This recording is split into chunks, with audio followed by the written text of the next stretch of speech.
Research பொறுத்த வரைக்கும் data அப்படின்னா இன்ஃபர்மேஷன் வந்து ரெஸ்பாண்டன்ஸ் கிட்ட இருந்து கலெக்ட் பண்ணலாம், இல்ல நம்ம அப்சர்வ் பண்ணதுல இருந்து கலெக்ட் பண்ணலாம். அப்படி இல்லைன்னா செகண்டரி சோர்ஸ்ல இருந்து கூட கலெக்ட் பண்ணலாம். செகண்டரி சோர்ஸ் அப்படின்னா வேற யாராவது கலெக்ட் பண்ண இன்ஃபர்மேஷனை நம்ம ரிசர்ச்க்கு யூஸ் பண்றதா செகண்டரி சோர்ஸ்.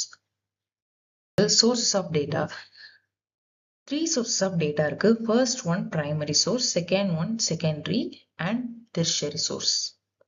பிரைமரி சோர்ஸ் அப்படின்னா இந்த டேட்டா வந்து ஒரிஜினலா இருக்கும் அண்ட் நியூ டேட்டாவா இருக்கும். அப்படின்னா இதுதான் வந்து ஃபர்ஸ்ட் ஹேண்ட் டேட்டா. ஃபர்ஸ்ட் ஒரு ரிசர்ச்சர் அவர் கலெக்ட் பண்ணியிருக்கிறாரு ஒரு டேட்டாவை. அந்த டேட்டாவை வேற எந்த இடத்துலையும் யாருமே யூஸ் பண்ணல, இவர் மட்டும்தான் எக்ஸ்க்ளூசிவா இவர் ரிசர்ச்காக யூஸ் பண்றாரு. அப்படின்னா அது primary data.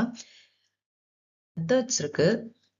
Direct personal observation, indirect oral interview, information through agencies, mail questionnaire, schedules through enumerators. First one direct personal information. இதுல இன்விஜிலேட்டர், அதாவது யாரு வந்து ரெஸ்பான்ஸ் கலெக்ட் பண்ணணும்னு நினைக்கிறாங்களோ அந்த இன்விஜிலேட்டர் வந்து டைரக்டா போய் பர்சனலா அவரே வந்து இன்ஃபர்மேஷன் வந்து கலெக்ட் பண்றாரு. இதுல இன்விஜிலேட்டரை பொறுத்த வரைக்கும் அவருக்கு நல்ல ஒரு கீன் அப்சர்வரா இருக்கணும். அதாவது அவரை சுத்தி என்ன நடக்கு அப்படின்றது அப்சர்வ் பண்றதுக்கு அவருக்கு கரெக்டா தெரியணும். அண்ட் எந்த சிச்சுவேஷன் வந்தாலும், இப்போ சில பேர் வந்து நமக்கு உடனே ரெஸ்பாண்ட் பண்ண மாட்டாங்க, சில பேர் வந்து நெகட்டிவா ரெஸ்பாண்ட் பண்ணுவாங்க. அப்படி இருந்தாலுமே அந்த சிச்சுவேஷனை சமாளிக்கக்கூடிய அளவுக்கு அவருக்கு திறமை இருக்கணும். அண்ட் அவரோட பிஹேவியர்ல வந்து அவர் நியாயமா செயல்படணும். அடுத்தது இதோட மெரிட்ஸ் என்னெல்லாம் பாத்தீங்க அப்படின்னா, இன்விஜிலேட்டர் அவரே போய் டைரக்டா கலெக்ட் பண்றதுனால டேட்டாஸ் வந்து ஒரிஜினலா இருக்கும். அண்ட் இது வந்து ரொம்ப நம்பகத்தன்மையும் ஜாஸ்தியா இருக்கும் அண்ட் ரொம்ப கரெக்டாவும் இருக்கும்.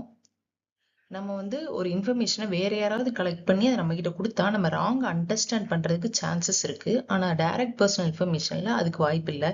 ஏன்னா இன்விஜிலேட்டர் அவரே போய் தான் கலெக்ட் பண்றாரு. ஸோ தட் ஏதாவது டவுட் இருந்தாலும் அவர் வந்து உடனே கிளாரிஃபை பண்ணிக்குவாரு. அண்ட் யூனிஃபார்மிட்டி அண்ட் ஹோமோஜினிட்டி அப்படின்னா அவர் யார்கிட்ட எல்லாம் வந்து டேட்டாஸ் கலெக்ட் பண்றாரோ எல்லாமே வந்து ஒரே மாதிரி தான் வந்து அவர் கலெக்ட் பண்ணுவாரு. ஒரு ஃபார்மேட் அப்படின்னா அதை அப்படியே தான் மெயின்டைன் பண்ணுவாரு. Next demerits. இது நமக்கு சாம்பிள் சைஸ் வந்து ரொம்ப லார்ஜா இருக்கு அப்படின்னா இந்த மெத்தட் வந்து சூட்டபிள் ஆகாது. அண்ட் இது வந்து ரொம்ப எக்ஸ்பென்சிவ் அண்ட் டைமும் ஜாஸ்தி எடுக்கும்.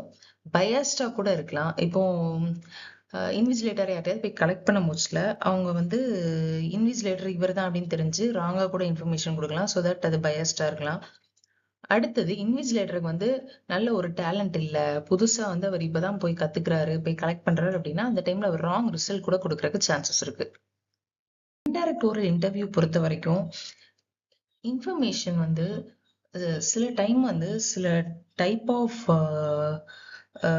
ரிசர்ச்சுக்கு வந்து எல்லாருமே இன்ஃபர்மேஷன் ஷேர் பண்றதுக்கு ரெடியா இருக்க மாட்டாங்க.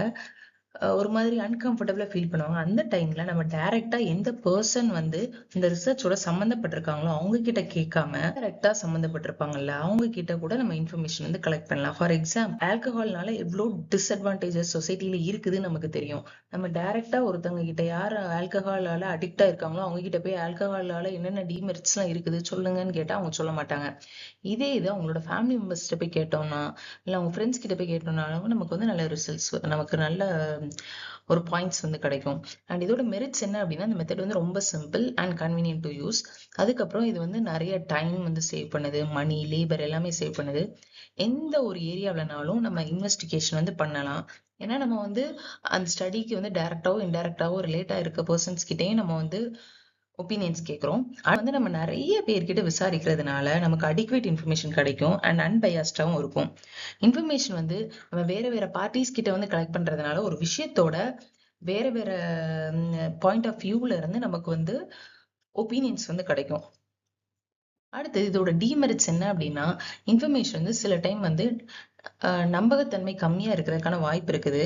அதுக்கப்புறம் வந்து இப்போ இன்டர்வியூவருக்கு வந்து திறமை இல்லை, அவர் வந்து கரெக்டான கொஸ்டின்ஸ் கேட்கல அப்படின்னா ரிசல்ட் வந்து கரெக்டா வராது.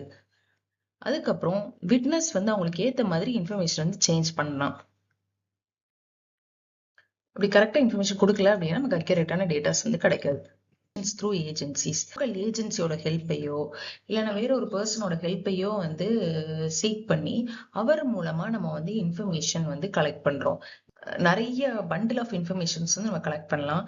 இந்த மெத்தட் வந்து நமக்கு ரொம்ப வந்து சீப்பா இருக்கும் அண்ட் எக்கனாமிக்கலாவும் இருக்கும். இன்ஃபர்மேஷன் வந்து ஸ்பீடா நம்ம வந்து டிரான்ஸ்ஃபர் பண்ணலாம். அப்புறம் வந்து எங்கெல்லாம் இன்ஃபர்மேஷன் வந்து ரெகுலரா தேவைப்படுதோ, அதாவது டே டு டே பேசிஸ்ல இன்ஃபர்மேஷன் தேவைப்படுதோ, அந்த டைம்ல நம்ம வந்து ஏஜென்சி மூலமா இன்ஃபர்மேஷன் வந்து கலெக்ட் பண்ணலாம். நெக்ஸ்ட் இதோட டிமெரிட்ஸ் என்ன அப்படின்னா, நம்ம வேற ஒரு ஏஜென்சி மூலமா இன்ஃபர்மேஷன் கலெக்ட் பண்றதுனால பயாஸ்டா இருக்கலாம் அண்ட் டேட்டா வந்து இன்னக்யூரேட்டாவும் இருக்கலாம். அவங்க கலெக்ட் பண்றதுல வந்து ஒரு யூனிஃபார்மிட்டி இருக்காது. ஒருத்தவங்க ஒரு மாதிரி கலெக்ட் பண்ணலாம். அதுக்கப்புறம் இந்த டேட்டா வந்து ஒரிஜினலா இருக்கிறதுக்கான வாய்ப்புகள் வந்து ரொம்ப கம்மியா இருக்குது. Next mailed questionnaire. Mailed questionnaire அப்படின்னா நம்ம ரெஸ்பாண்டன்ஸ்க்கு மெயில் மூலமா நம்மளோட கொஸ்டினர் வந்து சென்ட் பண்றதா மெயில்டு கொஸ்டினர். ஸோ இமெயில்ஸ் மூலமா நம்ம வந்து சென்ட் பண்றோம். இந்த மெத்தட் வந்து நமக்கு காஸ்ட் வந்து ரொம்ப சேவ் ஆகும். So economical. அப்புறம் லார்ஜ் நம்பர் ஆஃப் ரெஸ்பாண்டன்ஸ் இருக்காங்க அப்படின்னா நம்ம அப்போ வந்து இந்த மெத்தட் யூஸ் பண்ணலாம். மணியை சேவ் பண்ணுது, டைம் சேவ் பண்ணுது அண்ட் எரர் வந்து வரதுக்கான சான்ஸ் ரொம்ப கம்மி. ஏன் அப்படின்னா எந்த பர்சன் அதோட ரிலேட் ஆயிருக்காங்களோ அவங்க டைரக்டா இன்ஃபர்மேஷன் வந்து அதுல வந்து ரெக்கார்ட் பண்றதுனால எரர் வந்து ரொம்ப ஸ்மால். அதுக்கப்புறம் டிமெரிட்ஸ் என்ன அப்படின்னா, ரெஸ்பாண்டன்ஸ்க்கு வந்து அந்த டேட்டா வந்து ரொம்ப முக்கியம் இல்லை, ஸ்பேம் அப்படின்னு நினைச்சாங்க அப்படின்னா அவங்க அதை ரெஸ்பாண்ட் பண்ணவே மாட்டாங்க. ஸோ டிலே ஆகிறதுக்கான சான்ஸ் ரொம்பவே ஜாஸ்தி. அண்ட் யார் படிச்சிருக்காங்களோ அவங்களால மட்டும்தான் அந்த கொஸ்டின்ஸ்க்கு வந்து ரீட் பண்ணி ரெஸ்பாண்ட் பண்ண முடியும். அண்ட் ஏதாவது டவுட் இருக்குது அப்படின்னா, அதாவது அவங்களுக்கு ஏதாவது டவுட் இருந்துச்சுன்னா கூட தெளிவுபடுத்த முடியாது. அவங்களுக்கு என்ன தோணுதோ அதை ரெக்கார்ட் பண்ணுவாங்க. அண்ட் இதுல வந்து நம்ம டேட்டா வந்து கரெக்டா கொடுத்துருக்குறோம், அக்யூரஸியா இருக்குது அண்ட் டேட்டாஸ் வந்து நம்பகத்தன்மையா இருக்குது, ரிலேபிளா இருக்குது அப்படின்றதுக்கான சான்ஸ் வந்து ரொம்பவே கம்மி. அடுத்தது ஸ்கெடியூல்ஸ் த்ரூ எனிமரேட்டர்ஸ். ஸோ ஸ்கெடியூல்ஸ் அப்படின்னா இப்போ வந்து நம்ம கொஸ்டின்ஸ் வந்து கொஞ்சம் ஃப்ரேம் பண்ணி வச்சிருப்போம். அதை டைரக்டா ரெஸ்பாண்டன்ஸ் கிட்ட அந்த கொஸ்டினர் கொடுத்து நம்ம ஃபில் பண்ணாம அந்த இன்விஜிலேட்டரை கொஸ்டின் கேட்பாரு. கொஸ்டின் கேட்டு அவங்க கொடுக்குற ஆன்சரை அவர் ஃபில் பண்ணுவாரு. ஸோ இந்த மெத்தட் வந்து எப்போ சூட்டபிளா இருக்கும் அப்படின்னா, நம்ம கிளிட்ரேட் ரெஸ்பாண்டன்ஸ் இருக்காங்க அப்படின்னா அப்போ அந்த மெத்தட் வந்து சூட்டபிளா இருக்கும். அண்ட் எல்லாருமே வந்து ரெஸ்பாண்ட் பண்ணுவாங்க. ஏன்னா நான் இன்விஜிலேட்டரை தான் கேட்டு ரெஸ்பான்ஸ் வந்து வாங்குறாரு ரெஸ்பாண்டன்ஸ் கிட்ட இருந்து. ஸோ வந்து எல்லாருமே ரெஸ்பான்ஸ் பண்ணுவாங்க. நான் ரெஸ்பான்ஸ் அப்படின்ற ஒரு விஷயம் வந்து இருக்கவே இருக்காது. அண்ட் நம்ம கிடைக்கிற ரிசல்ட் வந்து கரெக்டாகவும் இருக்கும், நம்பகத்தன்மையும் ஜாஸ்தி இருக்கும். இதோட டிமெரிட்ஸ் என்ன அப்படின்னா இது ரொம்ப காஸ்ட்லி. ஏன் அப்படின்னா இன்விஜிலேட்டரா தான் போய் ஒருத்தங்களையா கொஸ்டின் கேட்டு அவங்க ஆன்சர் பண்ணுவோம். ஆன்சர் பண்ணதை வச்சுதான் அவங்க வந்து கொஸ்டினர் வந்து ஃபில் பண்ணுவாரு. ஸோ ஸ்கெடியூல்ஸ் வந்து ரொம்பவே டைம் கன்சியூமிங்கும். ஏன்னா ஒரு கொஸ்டின் நம்ம கொஸ்டினர் வாங்குறதுக்கே நமக்கு வந்து ரொம்ப டைம் எடுக்கும். அண்ட் இது வந்து பயாஸ்ட். ஏன் அப்படின்னா இன்விஜிலேட்டர் கேட்கறதுனால அவங்க பயந்து போய் கூட தப்பான ரிசல்ட் வந்து சொல்றதுக்கு சான்சஸ் இருக்கு. ஏன்னா இவங்களுக்கு வந்து தெரியுது நம்ம வந்து என்ன ரெஸ்பான்ஸ் பண்றோம். ஸோ வந்து நம்ம வந்து பாசிட்டிவா பண்ணாதான் நமக்கு வந்து ரொம்ப நல்லது அப்படிங்கிற மாதிரி கூட அவங்க திங்க் பண்ணலாம்.